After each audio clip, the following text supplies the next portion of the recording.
The true cross, the actual cross that Jesus of Nazareth was crucified on. Wood infused with his blood and tears.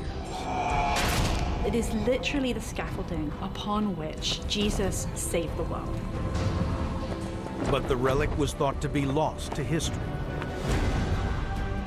Then a Roman empress, Helena, sets off on a dramatic quest to find it.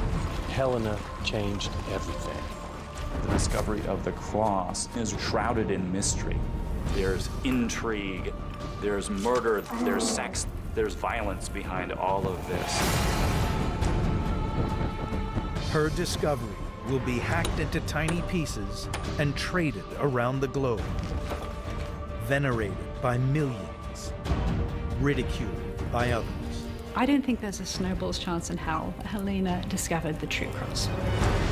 Now, for the first time, modern science sets out to answer the question, is the true cross a hoax that mocks the crucifixion or the relic of relics? The true cross is one of the greatest mysteries in Christian history. We have the tools to solve it.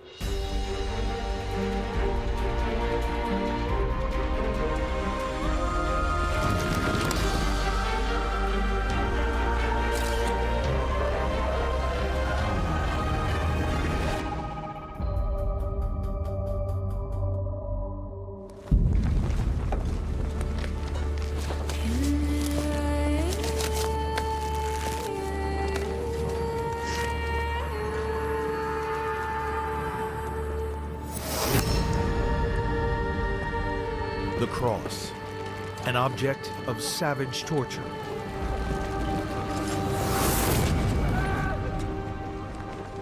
That cross was an instrument of death. Pieces of wood nailed together to kill a human being. But also an object of deepest veneration. The cross on which Jesus died really symbolizes for me the greatest act of love in human history. The cross remains hugely powerful because Jesus survives the cross. He doesn't just die an ignominious, shameful death, but rises to new life. The cross is now the ultimate symbol of Christianity, adorning vast cathedrals and houses of worship the world over. But in some churches, they have crosses said to be made out of the actual wood Jesus died on, the true cross. The true cross is surely the most important object in Christian history. To touch a piece of the true cross is the opportunity to reach across time and space and human history and grasp something that changed the world. To the churches that hold them, fragments of the true cross are a miraculous link to the Son of God. But could these relics possibly be real? And where do they come from?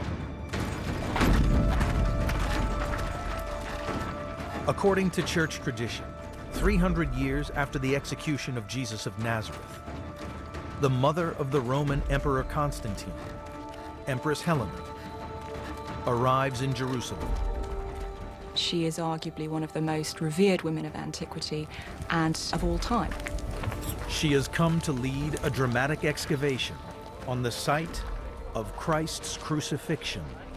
She has been called the first archaeologist. She is said to have personally discovered the most sacred symbol in Christianity, the true cross, the cross on which Jesus was crucified.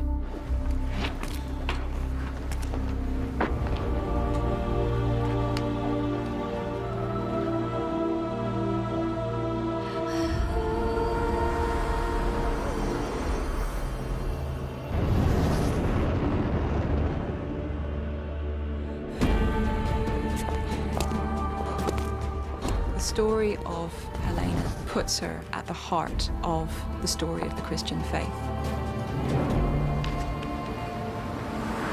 Helena is said to have broken up the cross and sent it throughout the Roman Empire.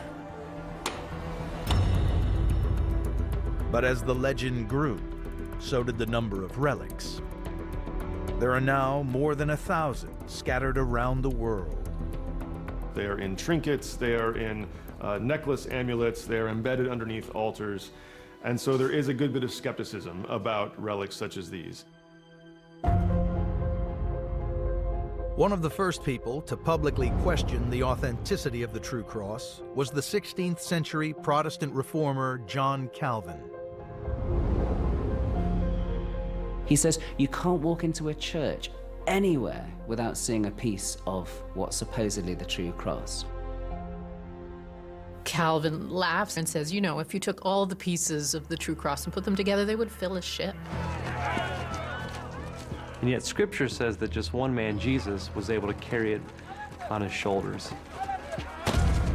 There were a lot of people who were speaking out about the devotion of relics as something which is absurd and disgusting. And they really thought that people had lost touch with the true faith. The true cross had the power to divide Christianity, and the question remained, could the legend be real? High in the Cantabrian mountains of northern Spain lies the monastery of Santo Toribio de Liébana.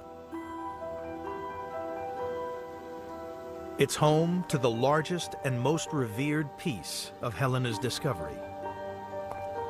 Dr. Georges Kazan is an archaeologist here to investigate the mystery of the true cross. What's at stake here is the truth about the origins of this relic. Is it something that dates back from the time of Christ? This relic is said to have been brought in the 5th century from Jerusalem by a monk called Toribio.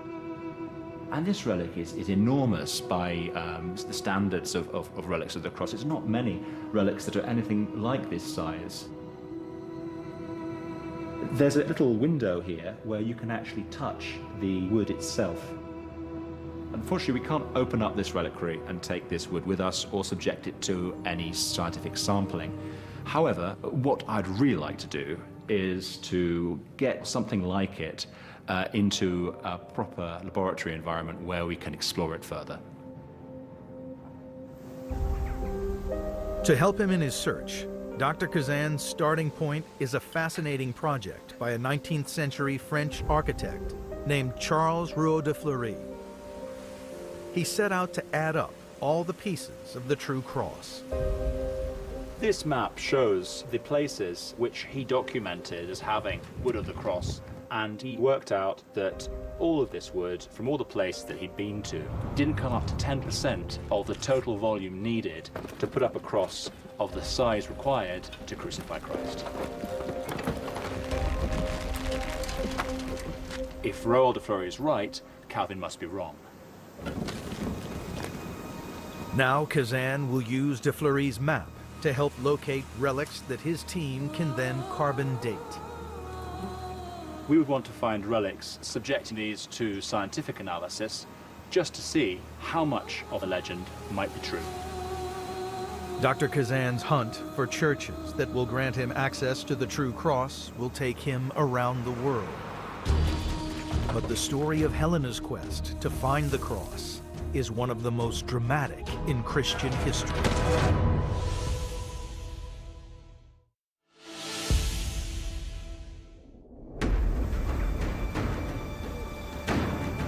According to church history, 300 years after the crucifixion of Jesus Christ, the most important woman in the Roman Empire, the Empress Helena, sets off on an epic quest to find the actual cross Jesus died on.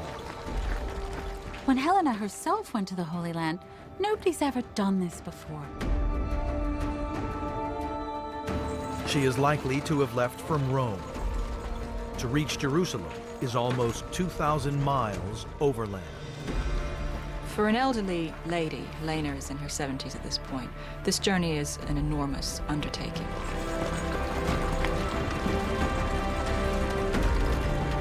It is so unbelievably far away.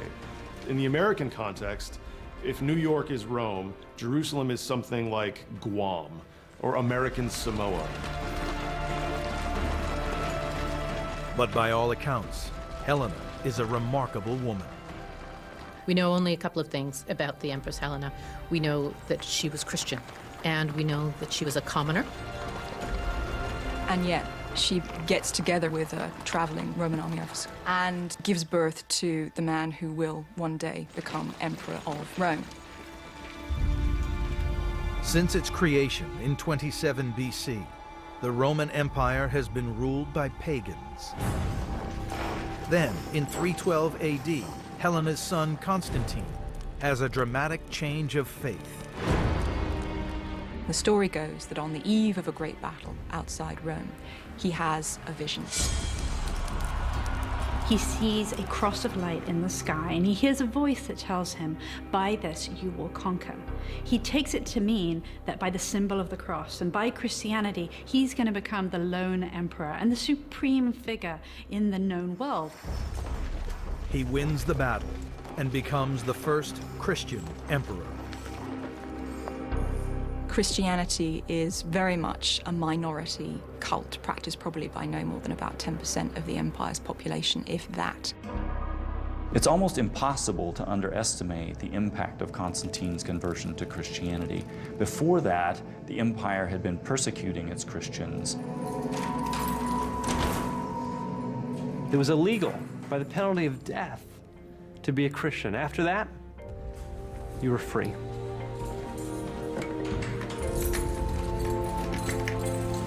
Constantine legalizes Christianity throughout the empire.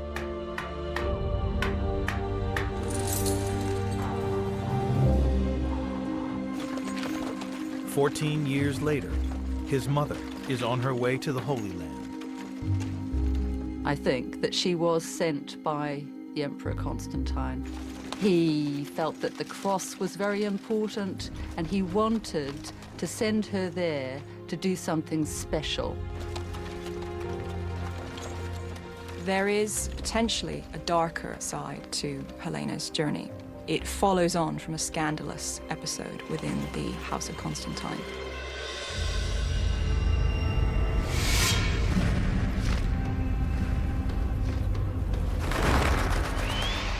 Constantine abandoned his first wife to marry the noblewoman Fausta. Fausta has given him 3 young sons. But her husband's likely successor is his eldest son, Crispus. Crispus was the golden boy of the Constantinian household. He'd had a very successful military career. He'd been made Caesar by his father. On the face of it, the Christian family at the center of the Roman Empire are united. But a scandal is about to erupt. Christian sources tend to hush-hush about it. They don't want to say anything, but the pagan sources jump all over Constantine. The story goes that Constantine discovers that his son, Crispus, his favorite son, has been having an affair with Constantine's second wife, Fausta.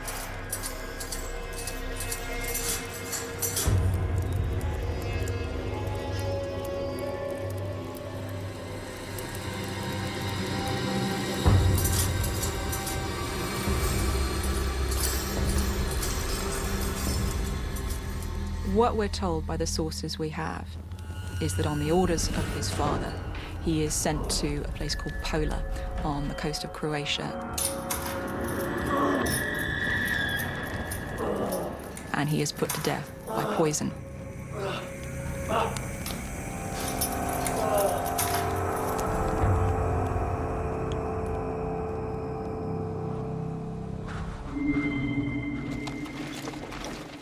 Helena was crushed by this scandal. This was likely her favorite grandson. This must have been devastating for her. But the scandal is about to get bigger.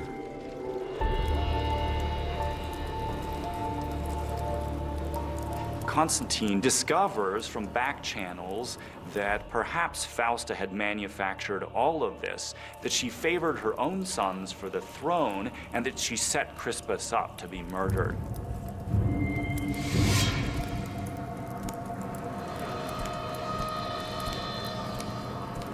He orders that she be put in a bath chamber, the doors locked, and the fire stoked up to the point that it cooks her to death.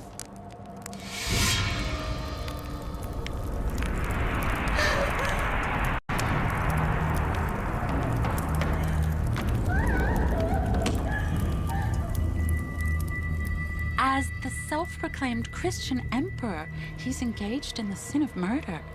Thou shalt not kill is one of the top commandments.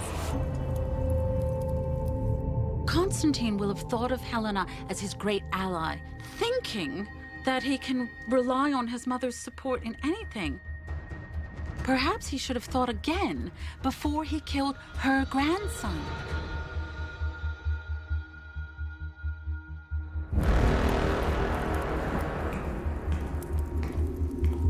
You are weak.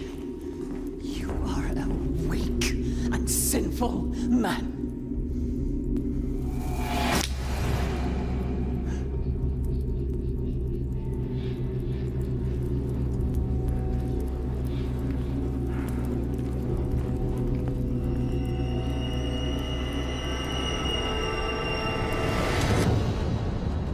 The murder of Fausta and of Crispus happens in 326. Helena departs for the Holy Land in 327. There's almost certainly some connection between those two events. If you're his mother, hoping for his soul to be saved somehow, you're going to want to make a passionate gesture of reconciliation, of penitence.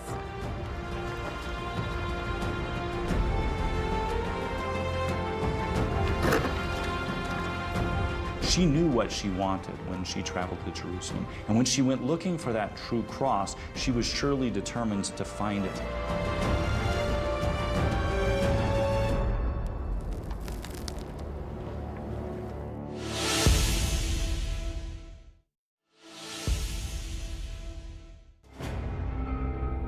In the year 327 AD, Helena, the Empress of Rome, begins a pioneering mission in the Holy Land. According to Christian tradition, she has come to find the cross Jesus died on. Helena was doing something actually at the time quite radical in the history of Christianity. She wants to hold in her hands something that has been close to Jesus. Her pilgrimage could change the course of Christian history. But the site of Christ's passion is no more. Jerusalem is now an outpost of the Roman Empire, renamed Aelia Capitolina. When Helen entered the city of Jerusalem, it's likely to have been a shell of its former glorious self from the early 1st century AD. You have to realize that ancient cities are absolutely chaotic. We can imagine that she's sort of overwhelmed by the tangible reality of life in the ancient world. It was full of sounds and noises, and it was dirty.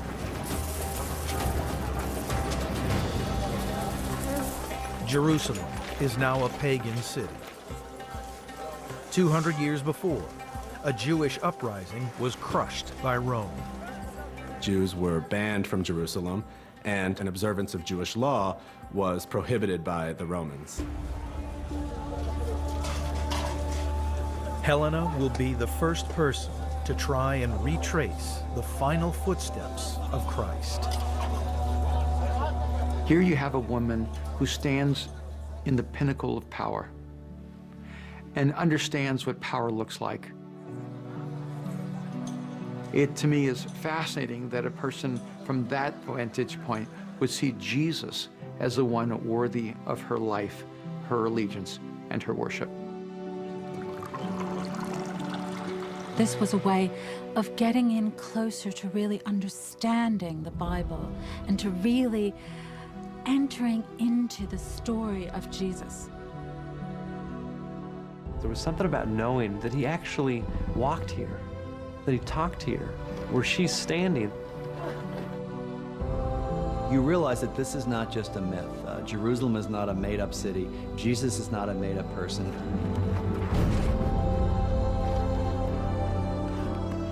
It's an incredibly powerful experience.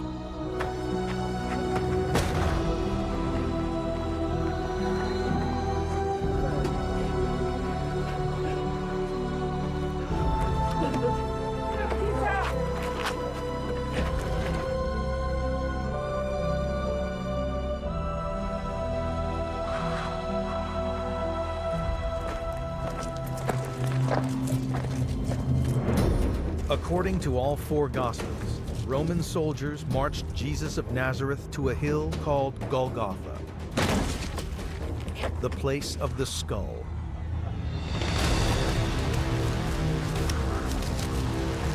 A place so evil, few who saw it could ever forget it. But 300 years have passed. Jerusalem is now a very different place. The question is, how could Helena find it? Well, it really takes us back to the year 135 AD, when the Emperor Hadrian builds a pagan temple over the site and ends up marking for all posterity the place of his death. The year before, Helena's son, the Emperor Constantine, ordered the temple be torn down. It wasn't his policy to destroy all of them, but that temple was the very antithesis of what Christians thought Christ was about. The account of what happened next is recorded in a later church history. At some point, perhaps as early as the 360s, we begin to see a legend emerge that describes Helena's role in the finding of the true cross.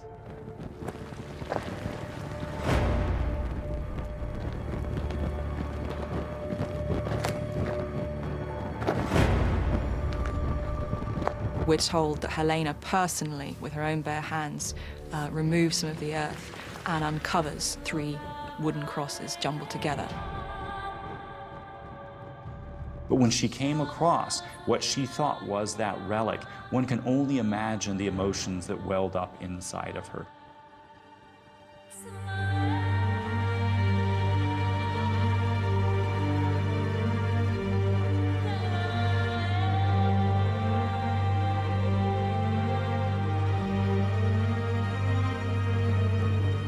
The reality is that we don't know precisely what happened in Jerusalem.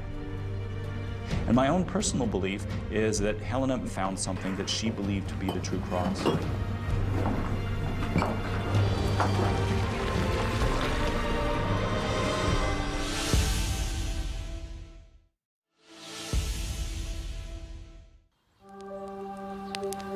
According to Christian history, 300 years after the crucifixion of Christ, Helena, the Empress of Rome, discovers the actual cross Jesus died on. From the moment that the cross is found, people become interested in having a piece of the wood itself because of its direct connection to the body of Christ.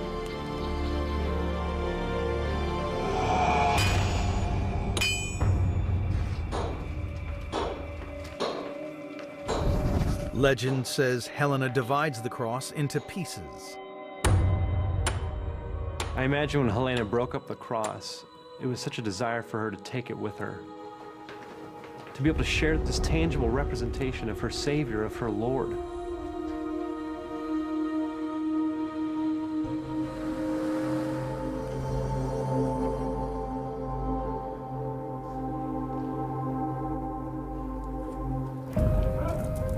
Sometime later, pieces of the true cross start appearing throughout the Roman Empire.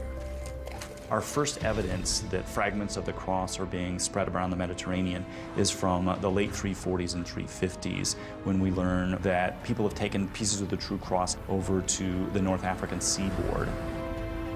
If the Helena tradition is correct, then that would only have been 20 years or so since its first finding. That shows that physical particles of the true cross actually did spread out from Jerusalem very, very early on. There must have been the discovery of wood by Helena or someone for this trade in relics to have really boomed. This really becomes a new moment for Christianity in which the cross becomes something that they are no longer afraid to talk about or to signify.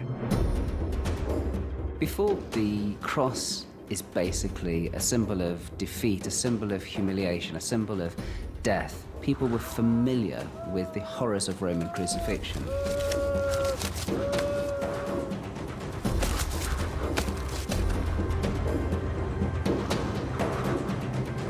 the cross is an instrument of capital punishment.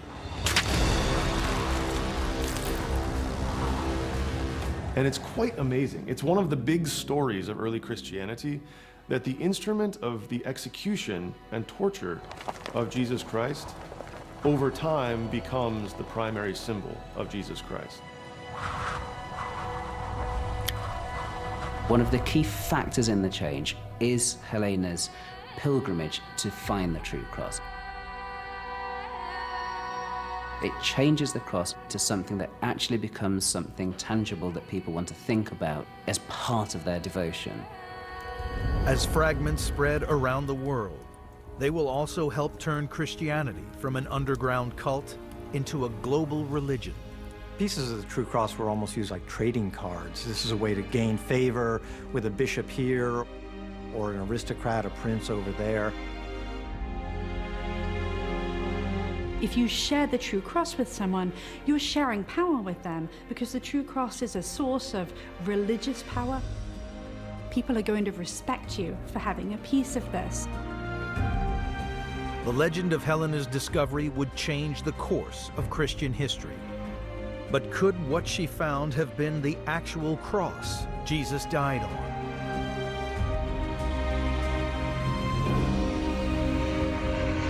Now, the modern-day investigation into the true cross is gathering pace. The city of Waterford is the oldest city in Ireland. It boasts a long history of Christianity and a museum that holds an important relic of the true cross. What's fascinating is that it is said to have been given directly by the Pope to the King of Ireland, and Rome, as we know, had access to relics from Jerusalem. Archaeologist Georges Kazan is joined by scientist Tom Hyam. He is also from Oxford University in England, and he will put the relic to the test. For the first time in history, we're able to place these relics in their proper time and proper date. The Waterford Cross is on loan to the Medieval Museum from the Roman Catholic Archdiocese. And museum curator Eamon McMeany has secured their permission to test it. And the relic is just inside. It's just inside this. Is that a modern script or an ancient script? No, it's a 12th century script. It says a piece of the wood of the true cross, and it was given to the King of Munster by the Pope in 1110. So we can date it at least back to 1110. The cross is believed to be cedar wood, and since its arrival in Ireland, it has been carved up further to share with different churches. You can see it quite plainly here in the back. Oh, wow. Again, you can see a sample was taken from here. What kind of information do you have to say that this cross may have come from Jerusalem? Well, to my knowledge, cedar wood certainly wasn't available in Ireland in the 12th century. It had to come from the Middle East somewhere, the Lebanon or Israel. But could this piece of wood come from 1st century Jerusalem? The time has come to find out.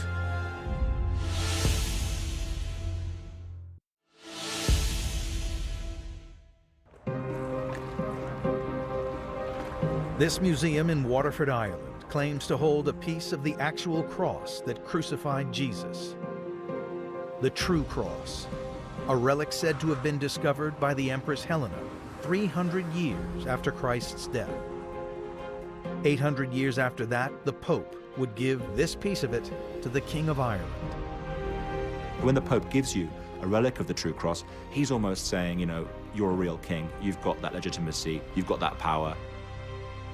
Well, I don't know, that does look... For the first time in history, a prized relic of the true cross will be carbon dated. Professor Tom Hyam has over 20 years' experience. There's quite a lot of what looks like lacquer that's across the top of the wood, and lacquer will have a different radiocarbon concentration, probably to the age of the wood. But fortunately, pieces of material have been taken, and that exposes the actual wood. So that's a good place for us to take the sample from. The procedure should leave little perceptible trace of damage, in theory. But it's a nerve-wracking business. Just going to take a small bit from here. Yes, Tom, small as possible, very, very small piece. Yeah. We only need about 10 milligrams. That's equivalent to a few grains of salt. But this relic has been venerated here for almost 1,000 years. Every speck counts. It's very, very hard, this wood. Could that mean anything to do with its age? Possibly. I mean, it actually looks old, this wood. It just, it looks aged.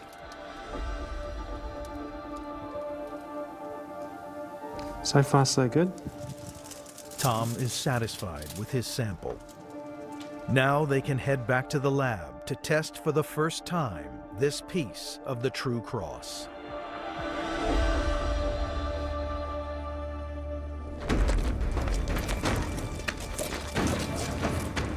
Eight centuries before the Waterford Cross arrived in Ireland, Helena will continue her tour of the Holy Land. And with the backing of her son, the Emperor Constantine, she will transform the landscape.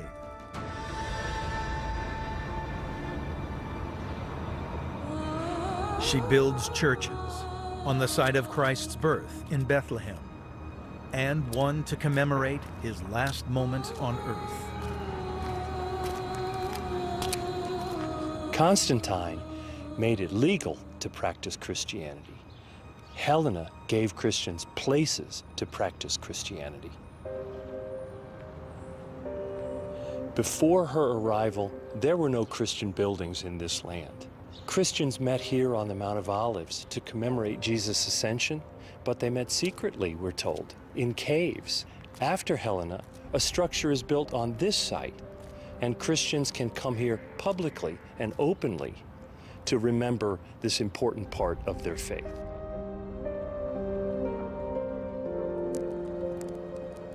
For a religion that had been illegal for over 200 years, it's a defining moment. She makes the Holy Land holy, and the churches that she built are ways of literally cementing in the ground Christianity in the Holy Land. It reinstates it as the place where people want to go and remember Jesus' passion.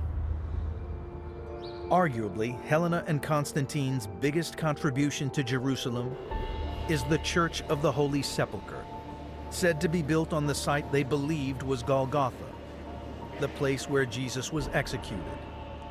But did they get the location right?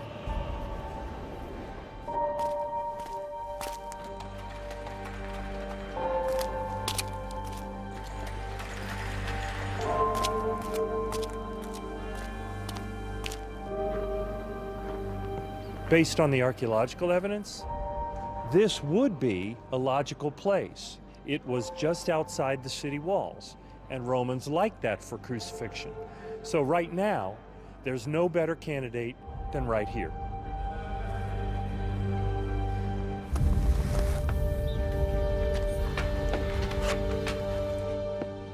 The church has been rebuilt several times, but its core goes back to the 4th century.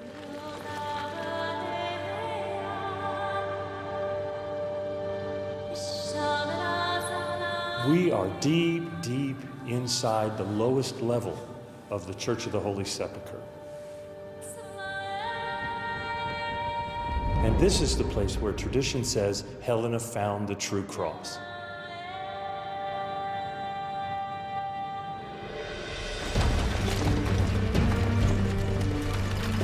After her tour of the Holy Land, Helena begins the long journey home. But did she do so, as legend says, with a piece of the cross Jesus died on? Dr. Georges Kazan heads into the lab to carbon date for the first time a relic of the true cross to find out once and for all.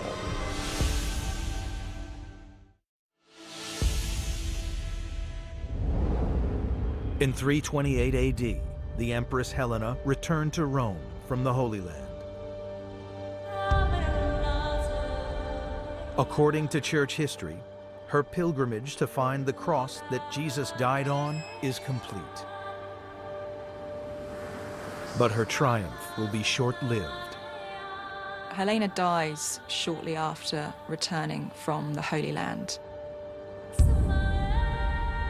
It's incredible to think about the power of this one woman's spiritual drive and the impact that it's had on human history. Her influence upon her son, Constantine, will change the fate of the Roman Empire and the fate of Christianity. A decade after her death, her son Constantine, now an old man, falls ill. After a lifetime of championing the cause of Christianity, he takes the final step and asks to be baptized. There was so much of Constantine's life that didn't line up with being a Christian. I mean, he killed so many people, and he was just a violent man.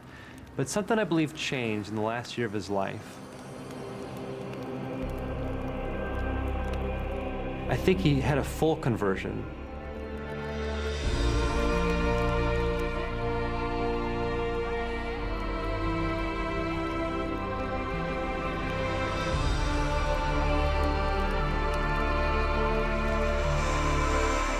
In 337 AD, Constantine the Great, as he will come to be known, dies. With Constantine and Helena, what we're seeing is Christianity moving out of the shadows into the mainstream, but now into the dominant position. It's not just a religion, it's the religion. Now the Roman Empire is going to be Christian. The known world's going to be Christian. But the question remains, did Helena actually discover the cross Jesus was crucified on?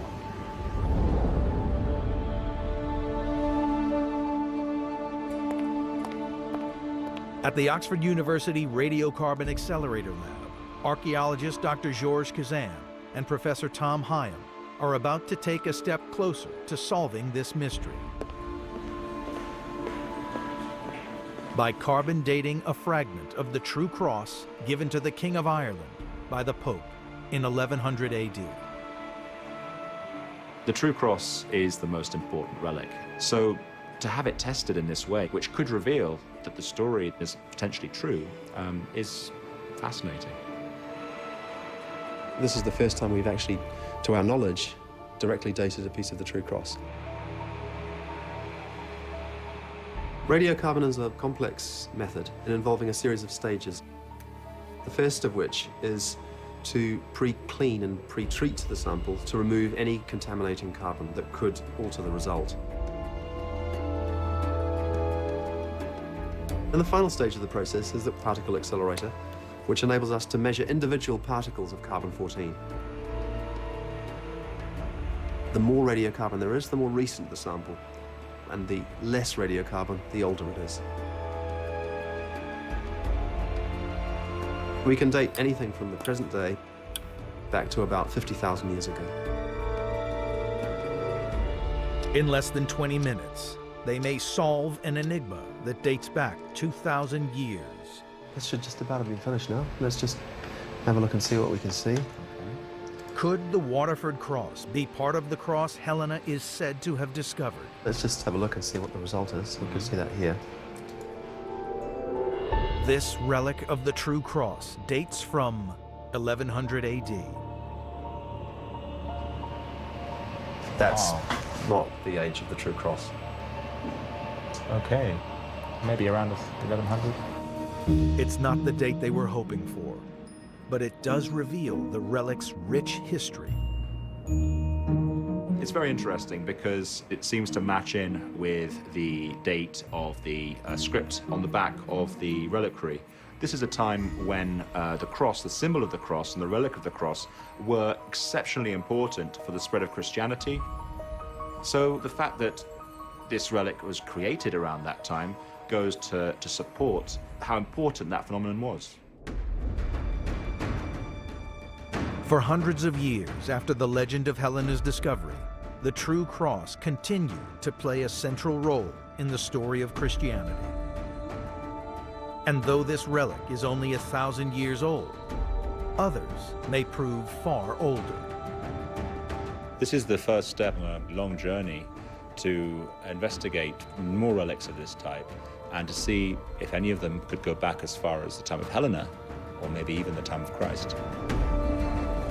At the Church of the Holy Sepulchre in Jerusalem, they continue to celebrate Helena's discovery of the true cross. In a church she built, in a city she reclaimed. Helena is the person who takes Jerusalem from a sleepy provincial capital and turns it into this place that we're all looking to for a spiritual message. For centuries, devoted pilgrims have come here to mark their faith with a symbol now recognized the world over. At the time of Jesus, a cross was a very negative image. It was a place of brutal, horrible execution and death. But after Constantine and Helena, the cross becomes a symbol of salvation, a contact with the transcendent. Without the story of the discovery of the true cross, Helena would be just another empress in the pantheon of empresses. But this story places her at the heart of the Christian faith. She gives Christianity a symbol without which Christianity would not be the religion that it is.